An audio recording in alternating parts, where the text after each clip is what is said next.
ty giải trí của Hàn. Lý do rất là đơn giản. Dạo gần đây á, thì các bạn thấy rằng những cái nước đến từ Âu Mỹ này hay là châu Âu á, cũng có cái số lượng mua album này, mua book rất là cao.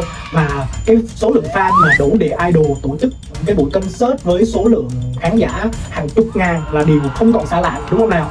Nhưng vì sao các bạn người nước ngoài đến từ những cái đất nước đó thì có rất ít bạn, thậm chí hầu như là không có các bạn nào đến từ những cái vùng đất như vậy họ được ra mắt ở trong các công ty giải trí. Thì cái lý do nó rất là đơn giản.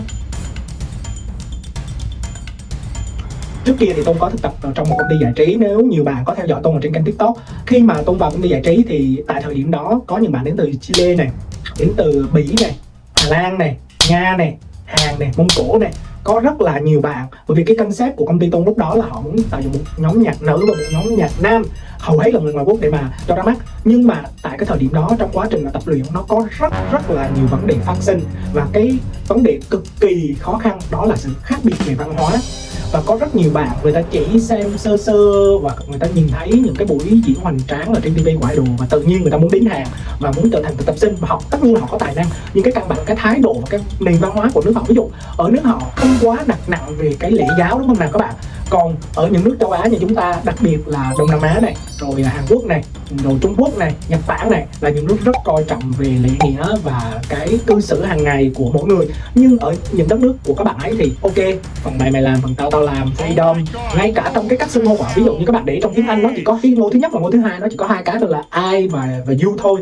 Nhưng mà ở cái xưng hô thông thường, ngay cả ở người Hàn cũng có cái kính ngữ, người Nhật cũng có, người Việt chúng ta thì có rất là nhiều ngôi xưng hô và tùy vào từng tình huống nhất định. Chỉ riêng cái vấn đề đó các bạn có thể thấy là cái nền văn hóa của chúng ta và người Hàn đã có những cái điểm chung nhất định rồi.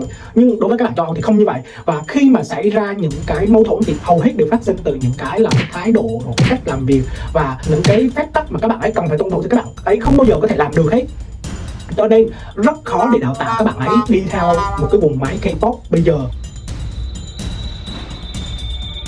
Và bên cạnh đó cũng là cái vấn đề ngoại hình. Khi mà các bạn ấy đứng chung đội hình với lại một đội hình người Hàn á, thì những cái bạn như vậy thường sẽ là nổi bật hơn hẳn. Nhất là các bạn da trắng thì các bạn sẽ nổi bật hơn hẳn, bởi vì các bạn ấy là người nước ngoài, cho nên vô hình chung nó có thể làm lu mờ những thành viên còn lại.